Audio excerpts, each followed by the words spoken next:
This moves us right along to our discussion on Gregorian chant. Now, Gregorian chant is probably the most recognizable genre from the medieval period, made partly popular by several chant albums from the 1990s that went platinum. But despite that, it's only a very small body of chant out of all the chants composed during the medieval period. Despite this, it's become an umbrella term for any chant composed during the medieval period and beyond. And I hear it used inaccurately a lot in my research at different monasteries and also just out in the world, and that's fine, but this is a music course, so I want to make sure that we are using this term accurately and are able to distinguish it from other genres. So a better umbrella term for chant is plain chant. Plain chant is any chant, doesn't even have to be medieval, any chant that is in Latin, monophonic, and liturgical is a type of plain chant. So it's safe to say that all Gregorian chant is plain chant, but not all plain chant is Gregorian chant. So before we talk about what Gregorian chant is, or the definition of Gregorian chant, we are first going to talk about what Gregorian chant isn't. Gregorian chant cannot be any chant written after the Ars Nova. The Ars Nova means new art, and that would be composers such as Guillaume de Machaut, who would have made use to things like rhythmic modes and polyphony. Now, rhythm in regards to Gregorian chant is complicated because Gregorian chant didn't have a rhythm per se.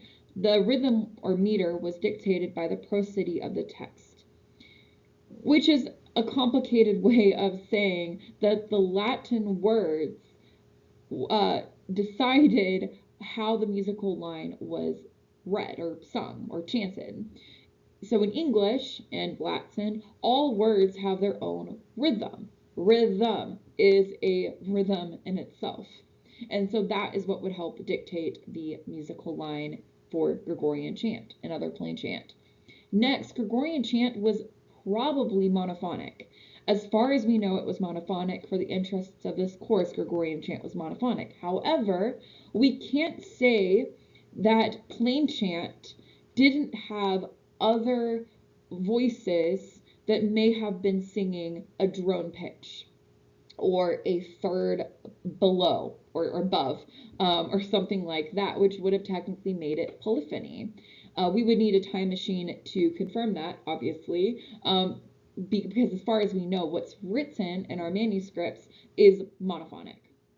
And next, any chant with a named composer, not Gregorian chant. Gregorian chant was composed anonymously, and any chant written before Gregorian chant, like Ambrosian chant, Frankish chants, would also have been not Gregorian chant. These chant traditions may have influenced Gregorian chant, but are unique chant traditions based across different geographic regions.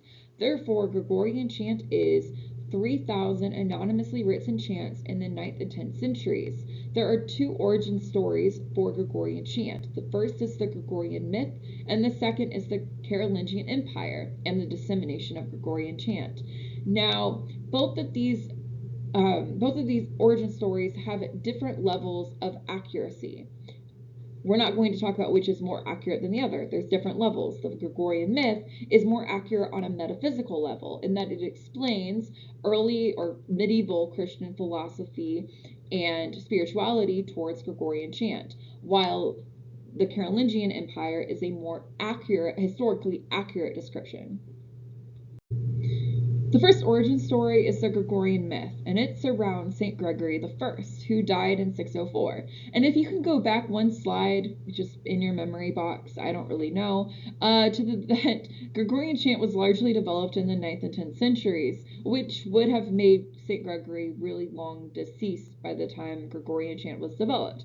And that is because, according to the Gregorian chant is actually, according to the Gregorian myth, Gregorian chant is part of a much older tradition, unlike the historical account in our second origin story. And on the right, you can see an illumination that shows the development of Gregorian chant within St. Gregory's life. So the first thing we see is St. Gregory seated behind a curtain dictating chant to his scribe. At some point during the dictation, the scribe pulls back the curtain and sees a dove seated on St. Gregory's shoulder, who is whispering the chant to him. In the Bible, the dove is a symbol for God or the Holy Spirit. So therefore, according to this illumination and the Gregorian chant was written by God. In fact, you would be right if I were to ask you who composed Gregorian chant, you would be right in saying God or anonymous composers.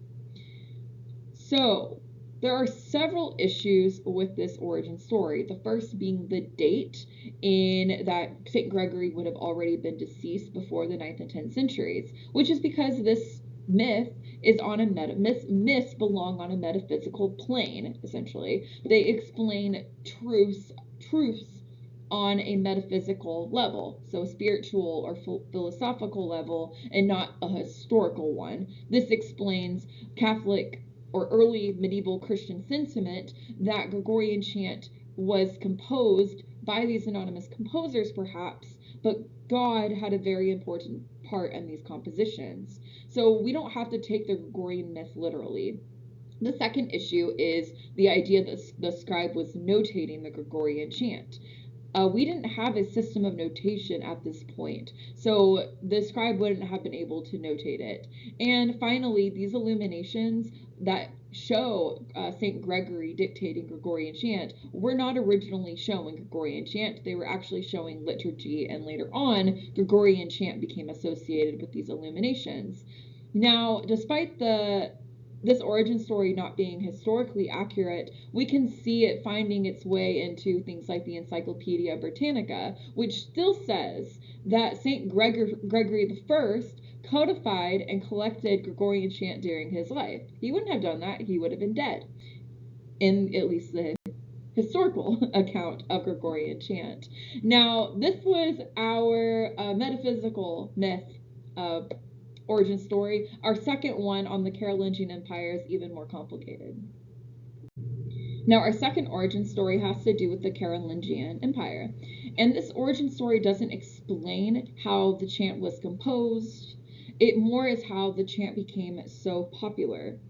But we do know from if we want to lump in the historical origin story with the Carolingian one, we know that Gregorian chant was likely descended from the Roman and Frankish chant traditions, or at least influenced them, because they do share musical characteristics. And we also know that St. Gregory I would not have been alive when Gregorian chant was written, according to this origin story. And this story tells us that anonymous composers composed Gregorian chant during the 9th and 10th centuries.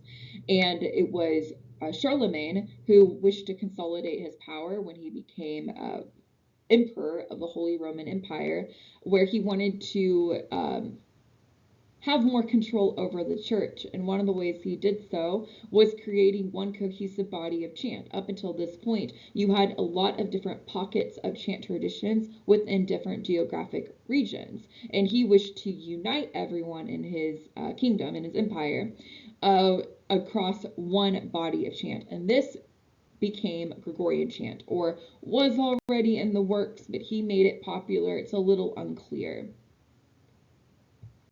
So to consolidate Charlemagne's power, he wanted to create one cohesive body of chant. And the way they had to do that was, one, through the threat of death if they weren't using this new chant tradition. The clergy were threatened. And also they had to spread a lot of chant, 3,000 chant, across a very wide amount of land. And up until this point, music, Western music at least, was part of an oral tradition. That is, music was passed through the art of memory. And with the dissemination of Gregorian chant, that is, priests, monks, members of clergy going from one parish to another, teaching each new church this chant, they had to develop early notation. So on the right, you can see early mnemonic devices, which we can just call neumes, above some of the text, which is little squiggles that don't dictate specific notes, but instead are showing the musical line, so the monk is able to read what they've written and remind themselves the musical passage. But it won't be until later when we'll have a standard system of notation over the next couple of hundred of years.